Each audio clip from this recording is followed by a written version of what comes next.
Well, guys, good morning. Different video set up today, and kind of a very frustrating video to film first thing in the morning. If I misspeak, I'm sorry. I'm probably not gonna dub over this, so we're just gonna have to deal with it. But I woke up, I couldn't get back to sleep. I've got to repot this plant. My Snowdrift Philodendron I got on my first wedding anniversary, which was about a month ago. A little over a month now.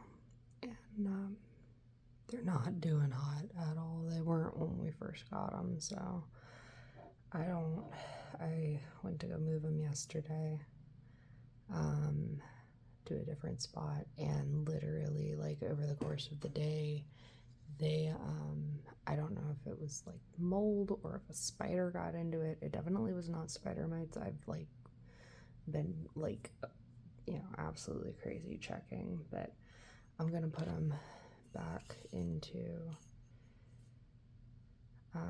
this pot because this is basically the best option I have right now. I had them in stuff like this, and it's not doing anything for it, so I'm just gonna try and spread the roots and get it, I'm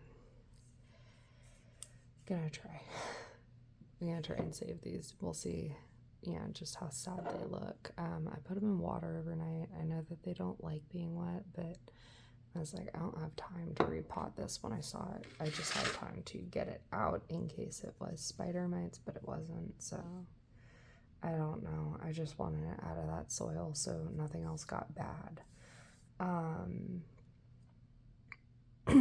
So with that being said, we're gonna go ahead and we're going to repot these real quick. I have mix already. There's mainly perlite at the bottom of this, but this isn't what I'm going to use because this is for lavender. So I'm gonna pause this real quick. I'm gonna go grab a secondary tray or something so I can dump all that. So I can grab most of the perlite and stuff and mix it in really well with the soil. I'll be right back. So I can see, like, ahead of it even being posted in a comment section, like suggestions for different soil types and stuff like that. My soil type has to remain kind of consistent right now because of the affordability of certain things. So that is why I choose the soil that I do. And what I do is I grab a full bag, the small ones of the orchid bark, and a full bag of the cactus soil, and a full bag of perlite, and the big bag of the regular potting soil from Miracle-Gro. And I take the small bag of perlite and the big bag of potting soil, and I basically mix those pretty evenly. I think I do like a 60% soil, 40% perlite. And then I take the cactus soil, the orchid bark, and an equal part of that 50 or the 60-40 split, and I mix those together. And I use those for every plant that I have. Generally speaking, it's the one with the orchid bark that my philodendron and everything else go into.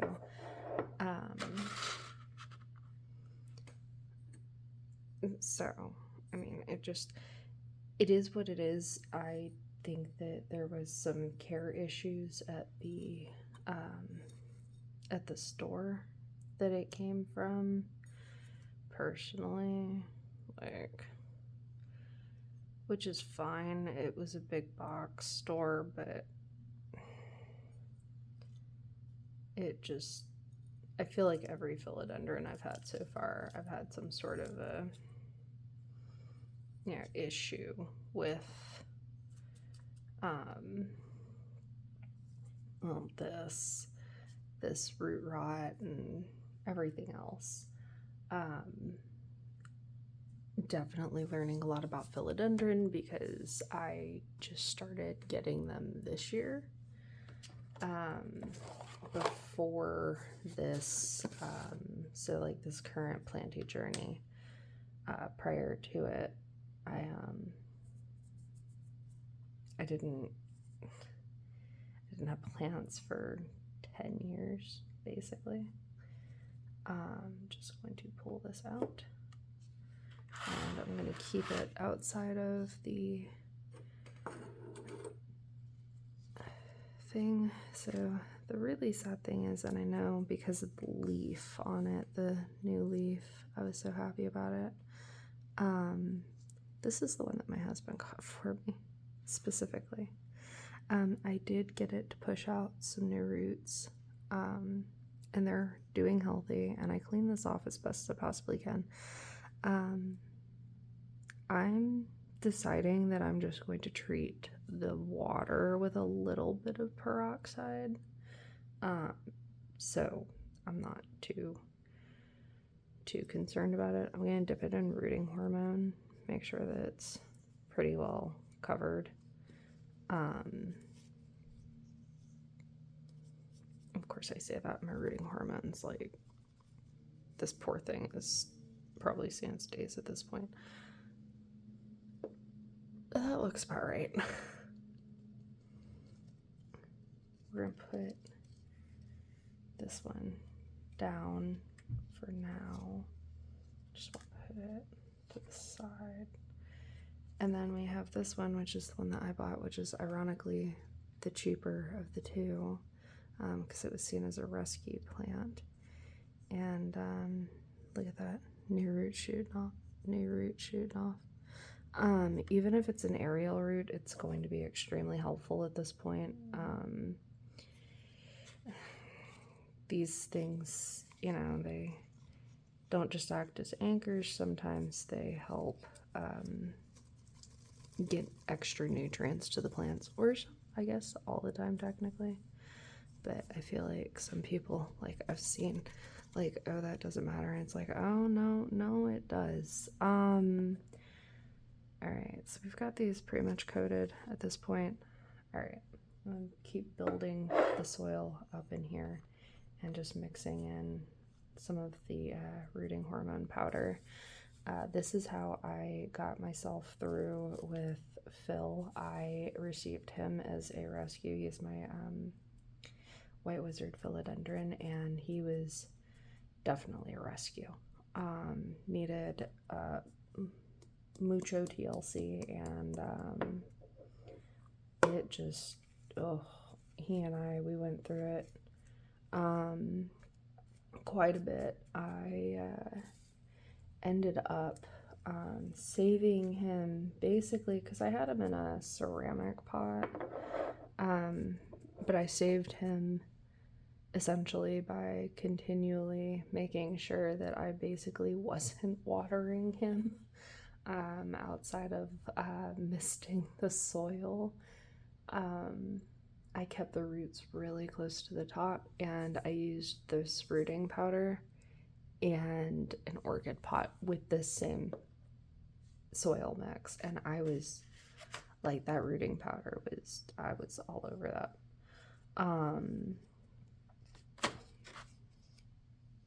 Definitely made sure that that he was well taken care of with that. Now that we're at the top, I'm just gonna mix a little more of the soil into this. I'm hoping that by putting more of the perlite down towards the bottom, it's going to draw the roots further down. Roots, I know, will chase moisture, so with any luck, maybe it will chase that moisture. So I'm just gonna put these both in the same pot and sprinkle this around.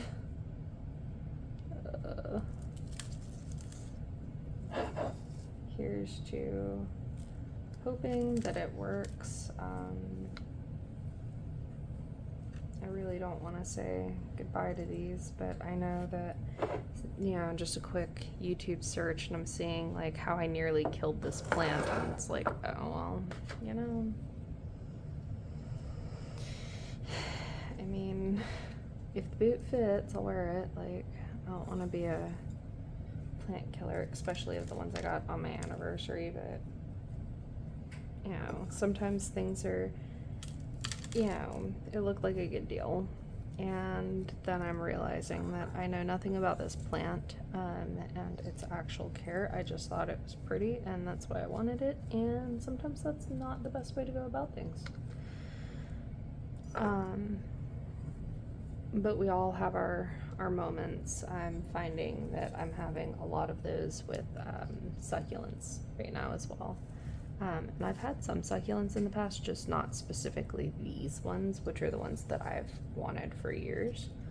And I'm having some issues with some of those now. Specifically I think it's an Echevera. That one and I just don't see eye to eye at all for some reason. Okay.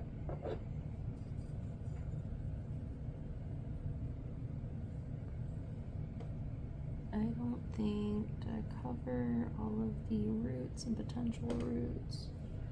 I'm sorry if you can see my head. I'm thinking that I probably did. So we're just gonna go around. Now, the only thing I'm going to do is mist this. That is it. However, I'm gonna give it a really, really good misting, and I mean like in the soil. Tap, tap, tap to even it out. It's okay if they look a little wonky, at least for now. All right. Oh, here we go. Yeah, it says that this is for cuttings, but I've used it on, I would swear by it, because before starting to use take root, my plants that were not doing well continued to not do well. Anyways, I'm just gonna give it a little bit. So this water I got specifically, it's just fresh, what do you call it, tap water mixed with the water specifically from the big thing of golden pothos that I have rooting. So I'm hoping that'll help. So I lied. Wasn't the only thing I was gonna do. I'm just gonna give it just a little bit to help it get started. But this soil is it's definitely dry. Something you should know about my misting bottle. It is literally an old bottle for what do you call those, like air freshener or some sort of freshener from the Dollar Tree. And I just cleaned it out. I have a bottle of like air mister. That's what it was. It was like an air mister. I have a bottle that I made with just essential oils. So I just dumped this into it. And then I cleaned out this bottle really well with denture tabs. And while I couldn't get the whole sticker off and stuff like that, like this bottle has worked really well for misting, and it has a lock. So if you needed for some reason to lock it, you could do that. And it is very hard to operate the lock. So it's another thing to kind of keep in mind. Just misting down the leaves to get all the gunk off of them. And then I'm going to mist the soil really well. I'm going to keep this in a very warm place, a very bright sun, indirect light sort of a place. And I'm also going to take some tulle and cover it just in case the sun does see it. That way it still gets the warmth from the sun, but that tulle, I can tell you, like, I would swear by it as well. I was burning my plants on my deck until I put my tulle up. So, and I use it indoors as well. When I keep plants in direct sunlight that they're recovering, I'm going to try and put this, I have a south-facing window with the plant stand that I got, I think, for my birthday. But I'm going to put this on the lower tier on the plant stand, most likely. That, or I'll keep it in the shade of the bigger philodendron. But hopefully we can, you know, in another month or so, like, I'll start, like, really tracking the progress on these for you guys. In another month or so, we'll go ahead and I know that moving it, you know, disturbing it messes with the roots, but it is so important when something like this happens, I feel, to stay on top of it. So this is officially replanted. I really hope I don't lose them. I know they're still pushing out new growth, which is amazing. And I feel like this one, like, even though it was starting to develop that root rot again, it is growing. So it's just a matter, even this one that my husband got for me, like, it has new roots that weren't there previously. So I have to just kind of, you know, like, you know, have faith, hope for the best, and I'm sure it'll all work out at the end of the day. I've got it in a different type of pot now, so maybe that'll help it. And worst comes to absolute worst, I'll be ordering some miniature orchid pots offline and trying to do, you know, some rehab in those, because that's when my two philodendron that were both rehabs, like, really took off. So I mean, I want to share my successes with everyone just as much as I share my failures. So I feel like this is on the side of fail currently, but hopefully we can turn it into a success. And I will quote every other YouTuber that has inspired me and tell you that as long as there's green, there's a potential to be saved. So keep your head up if you're going through something similar. I'd also love to hear about it, because I do feel like I learn a lot from other people's success and failure. So I'm always down for learning. So if you want to share those in the comment section below. Otherwise, this is it for now. I'm gonna go pop this back once my husband gets up for work. I hope you guys have a good day. You know, just end it with the fact that I thank you for watching my video. I love you and I am praying for you. And I'm not Father Mike Schmidt, so I'm not going to say please pray for me, but if you want to, he ends his videos really well. But what I will say is do good, be good, and when you fail, pray.